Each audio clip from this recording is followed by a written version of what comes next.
Hello everyone. आज के video में हम लोग बात करने वाले हैं कि आप एनडीए में ज़्यादा से ज़्यादा स्कोर कैसे कर सकते हैं और बोर्ड एग्जाम में आप 95 या 95 प्लस मार्क्स कैसे स्कोर कर सकते हैं। इन दोनों टॉपिक में आज मैं बात करने वाला हूं और मैं फिर ये भी बताने वाला हूं कि इन दोनों टॉपिक से रिलेटेड आपकी जो प्रॉब्लम होगी उस प्रॉब्लम को आप मेरे साथ कैसे सॉल्व कर सकते हैं। तो वीडियो काफ़ी इंटरेस्टिंग होने वाली है। वीडियो को आप अभी से कर दीजिए लाइक और चलिए वीडियो को स्टार्ट करते हैं। तो सबसे पहले हम लोग बात कर लेते हैं कि बोर्ड एग्जाम में आप 95 या 95 प्लस मार्क्स कैसे स्कोर कर सकते हैं, वो भी कम टाइम में। तो सबसे पहले आपको क्या करनी है कि जो भी आपके टीचर पढ़ाते हैं टॉपिक, उस टॉपिक पे आप कॉन्सेप्ट क्लियर करें। आपका कॉन्सेप्ट बिल्कुल क्लियर होना चाहिए। सेकंड थिंग ये कि उस टॉपिक से रिलेटेड जितना भी फॉर्मूला है उस फॉर्मूला को आप एक चार्ट बना लें, उस फॉर्मूले का एक चार्ट बना लें, ठीक है। और उसको बिल्कुल इस तरह से लिख लें ताकि आप हमेशा उसको देख पाएँ, इस तरह से फॉर्मूले को देख पाएँ। और जब तक ये टॉपिक चल रहा है आप उस फॉर्मूले को डेली याद करें, डेली देखें, डेली फॉर्मूले को देखें। अब आपका कॉन्सेप्ट भी क्लियर हो चुका है, आपने फॉर्मूला का चार्ट भी बना लिया है। अब आप क्या करेंगे, इस चीज़ को अप्लाई करेंगे। तो अप्लाई कहाँ से करेंगे? अप्लाई आप करेंगे क्वेश्चन पे। तो आप क्वेश्चन पे ज़्यादा से ज़्यादा क्वेश्चन को करें। ज़्यादा से ज़्यादा क्वेश्चन करेंगे कहाँ से?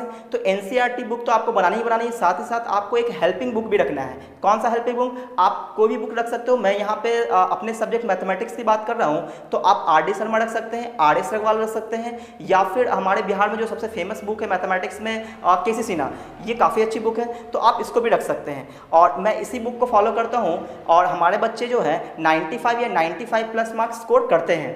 तो मैं ये सब चीज़ें मैं बिल्कुल ऐसे मुंह फाड़ के नहीं बता रहा। मेरे बच्चे 95 या 95 प्लस स्कोर करते हैं और मैं इसी स्ट्रेटजी पे काम करता हूँ।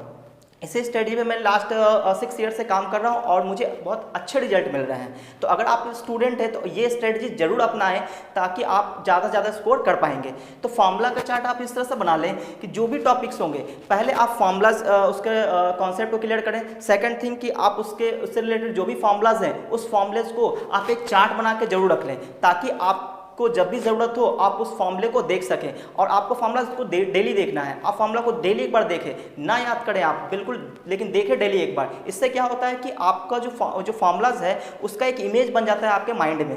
तो कभी कभी ऐसा होता है कि फॉर्मूला नहीं भी याद होने की वजह से जब आप सोचते हैं उस फॉर्मूला के बारे में तो उस फॉर्मूलाज का जो इमेज है वो आपके माइंड में रहता है, तो वो फॉर्मूला अपने आप याद आ जाता है, आप उसको यूज कर पाते हो। तो बोर्ड एग्जाम में क्या होता है, बहुत टफ क्वेश्चन तो आते नहीं है, काफ़ी क्वेश्चन तो ऐसे होते हैं जो बिल्कुल फार्मूला ही पूछ दिया जाता है। तो अगर आपको फार्मूला याद रहेगा तो आपका कुछ काम तो बिल्कुल ऐसे ही आसान हो गया। और अगर आप इस पर बहुत ज़्यादा प्रैक्टिस कर चुके हैं तो आपसे इससे क्वेश्चन छूटने वाला नहीं है। और मैं इस बात की गारंटी देता हूँ कि आप इस स्टडी के साथ आप काम करेंगे तो आपको 95 या 95 प्लस मार्क्स बिल्कुल आएंगे, इस बात की गारंटी है। तो चलिए अब हम बात करते हैं एनडीए पे। तो अगर मैं बात करूँ एनडीए की, तो एनडीए में क्या होता है कि 2 पेपर होते हैं। एक तो पेपर फर्स्ट जो मैथमेटिक्स का होता है जिस 120 क्वेश्चंस होते हैं और 300 मार्क्स का होता है, और एक और होता है जो 600 मार्क्स का होता है, 150 क्वेश्चंस होते हैं, वो होते हैं जीएटी, जनरल एबिलिटी टेस्ट। तो मैथमेटिक्स में क्या होता है कि मैथमेटिक्स का अगर आप इसमें कट ऑफ क्वालिफाई कर चुके हैं तभी आपका जीएटी का पेपर चेक होता है। तो इसका मतलब ये हो कि मैथमेटिक्स यहाँ काफ़ी इंपॉर्टेंट है। तो 120 क्वेश्चंस होते हैं 300 मार्क्स के, और हर एक क्वेश्चंस का जो मार्किंग होता है वो कितने मार्क्स का होता है, 2.5 मार्क्स का होता है। और हर एक निगेटिव आंसर और हर एक गलत आंसर देने पे आपको 0.83 मार्क्स डिडक्ट होते हैं, यानी कि माइनस होते हैं, ठीक है। निगेटिव मार्क्स यानी कि यहाँ पे निगेटिव है, माइनस हो जाते हैं, ठीक है। तो इसका 1/3 जो भी मार्क्स होता है उसका 1/3 यहाँ पे माइनस कर दिया जाता है। कब? जब आप एक गलत आंसर देते हैं। और टाइम ड्यूरेशन होती है 2.5 घंटे की। तो इस 2.5 घंटे में हमें 120 क्वेश्चंस अटेम्प्ट करने हैं, ठीक है। तो हमारी स्ट्रेटजी क्या होनी चाहिए? तो हम लोग क्या करते हैं कि सबसे पहले उस क्वेश्चंस को करते हैं जो क्वेश्चंस काफ़ी आसान होते हैं, जो बिल्कुल फॉर्मूला बेस्ड होते हैं।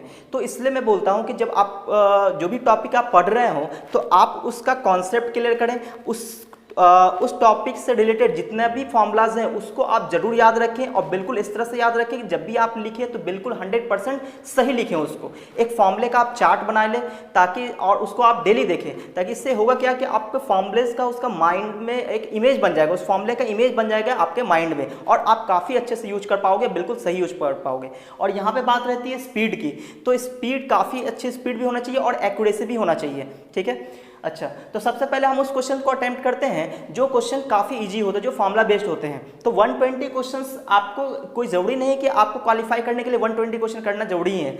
आप वैसे क्वेश्चन को पहले अटेम्प्ट करें जो बिल्कुल ईजी क्वेश्चन है, जो बिल्कुल फॉर्मुला बेस्ड क्वेश्चन है। तो मैं अगर बताऊँ आपको तो 30 to 40 क्वेश्चन ऐसे होते हैं जो बिल्कुल फॉर्मुला बेस्ड होते हैं। उसमें से 25-30 क्वेश्चन तो बिल्कुल फॉर्मूला बेस्ड ही होते हैं डायरेक्टली, और 10-15 क्वेश्चन ऐसे होते हैं जो उस फॉर्मूले को थोड़ा सा घुमा के पूछा गया है। ठीक है, तो ओवरऑल मैं बात करूं तो 30 to 40 क्वेश्चन ऐसे होते हैं जो फॉर्मूला बेस्ड क्वेश्चन होते हैं। तो आप अगर 120 में जो कुछ क्वेश्चन हो गए, आप 120 में 30 to 40 क्वेश्चन आप तो बिल्कुल ऐसे ही कर सकते हैं जब आपको फॉर्मूलाज याद हो।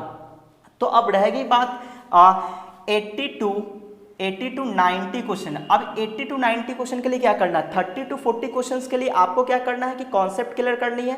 सेकंड थिंग ये कि आपको उससे रिलेटेड फॉर्मूलाज याद करना है किसी भी कीमत पे। ठीक है, तो आप 30 to 40 क्वेश्चंस बिल्कुल आसानी से कर सकते हैं, ये आपका बिल्कुल क्लियर हो चुका है। अब 80 to 90 क्वेश्चंस के लिए आपको क्या होना चाहिए कि आपका कॉन्सेप्ट तो क्लियर होना ही चाहिए, फॉर्मूला तो याद होना ही चाहिए, साथ ही साथ काफ़ी अच्छी प्रैक्टिस होनी चाहिए। आप फॉर्मूला तो याद कर लिए हैं लेकिन फॉर्मूला को अप्लाई करना नहीं आ रहा है, तो इससे प्रॉब्लम है। तो फॉर्मूला अप्लाई करना आना चाहिए। तो आप क्या करें, हर एक टाइप के क्वेश्चंस को बनाएं। आप इसके लिए एनसीईआरटी बुक बनाएं, एनसीईआरटी बुक बनाएं। एनसीईआरटी बुक बनाने के बाद अब आपको चेक करना है कि इस टॉपिक से किस लेवल तक का क्वेश्चन गया है।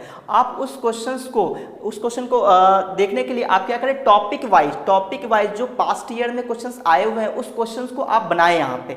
ठीक है, उसके बाद अब 80 to 90 क्वेश्चंस में आपसे सभी क्वेश्चंस तो बनेंगे नहीं, तो आप पहले उस क्वेश्चंस को ढूंढें कि जो आपको बहुत अच्छे से आता हो, उस क्वेश्चंस को करें। अब इसमें आपको क्वेश्चन को रिजेक्ट भी करना है। अब रिजेक्ट क्यों करना है? रिजेक्ट आपको वैसे क्वेश्चन को करना है, दो टाइप के क्वेश्चन को रिजेक्ट किया जाता है। कौन कौन सा टाइप?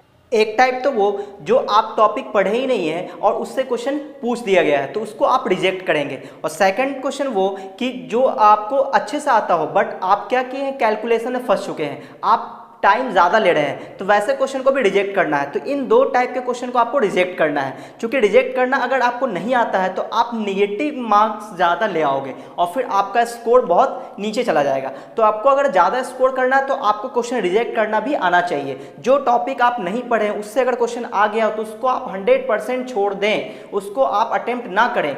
और सेकंड क्वेश्चन वो कि आप जब ज़्यादा लेंदी क्वेश्चन पे चले गए हैं, आपका कैलकुलेशन बहुत ज़्यादा लंबा जा रहा है, तो आप उस पर टाइम ज़्यादा ना दें। आप ऐसे क्वेश्चन को अटेम्प्ट करें जो आपको बहुत अच्छे से आता हो। अब अगर मैं बात करूं कि कॉन्सेप्ट आपका क्लियर कैसे होंगे, तो आप मेरे इस चैनल पे, तो मैं आपको बता दूं मैं हर एक टॉपिक वाइज ये चैप्टर में पढ़ाता हूं। और हर एक चैप्टर का हर एक जितने भी टॉपिक्स होते हैं उस टॉपिक वाइज मैं यहाँ पे पढ़ाता हूँ। ठीक है, और हर एक का कॉन्सेप्ट मैं पहले क्लियर करता हूँ और उससे रिलेटेड कुछ फॉर्मूला भी बताते हैं और उसके बाद उस पर प्रैक्टिस करवाते हैं। तो आप क्या करें, आप थ्योरी को जरूर पढ़ें। यहाँ पे आप थ्योरी जब पढ़ेंगे तो आपका कॉन्सेप्ट क्लियर रहेगा, कॉन्सेप्ट क्लियर रहेगा तो आप फॉर्मूला को अप्लाई भी कर पाएंगे। और फॉर्मूला याद करें, पहले आप फॉर्मूला याद करें और फॉर्मूला को अप्लाई करें। और उसके बाद क्या करना है कि आपको ज़्यादा से ज़्यादा पास्ट ईयर क्वेश्चंस को आप बनाएं, ज़्यादा से ज़्यादा क्वेश्चन बनाएं। मैं यहाँ पे पास्ट ईयर क्वेश्चंस को भी हर एक टॉपिक वाइज करते रहता हूँ। तो आप टॉपिक जब पढ़ चुके हैं तो आप टॉपिक वाइज क्वेश्चंस को बनाएं पास्ट ईयर के। और जब आपका पूरा कंप्लीट हो जाए तब आप क्या करें कि एक बिल्कुल जैसे कि एग्जाम में कैसे होता है कि 2.5 घंटे बैठ के एग्जाम देना होता है, तो आप दो तीन क्वेश्चन पेपर ऐसे उठा लें कि आज मैं ये पेपर दूंगा। जैसे मैं आज 2017 का पेपर देने वाला हूँ तो 2017 के पेपर के क्वेश्चन को उठाएं आप और 2.5 घंटे के लिए बैठ जाएं और उसी टाइम ड्यूरेशन में आप क्वेश्चंस को करें। अब आप बोलेंगे सर ये क्वेश्चंस तो मैंने पहले भी कर चुका है तो अब क्यों करें? क्योंकि आप जब उस टाइम पे क्वेश्चन करेंगे तो आपका जो है कि आपका जो माइंड है, आपका माइंड वो सेटअप होगा कि हमें 2.5 घंटा बैठना है और इस टाइप के क्वेश्चन को अटेम्प्ट करना है। क्योंकि आगे आने वाला जो क्वेश्चन है वो हो ना हो उसी पैटर्न पे क्वेश्चन हो, और हो ना हो कि उसमें से जो आप क्वेश्चन बनाए हैं डायरेक्टली वही क्वेश्चन पूछ दिया गया हो। तो इस तरह से क्या होगा कि आपका जो एनडीए का स्कोर है काफ़ी अच्छा होगा। और मैं आपको यकीन दिलाता हूं कि मेरी जो थ्योरी है आप पढ़ेंगे तो आपको बहुत अच्छे से समझ में आएगा और काफ़ी हेल्पफुल होगा।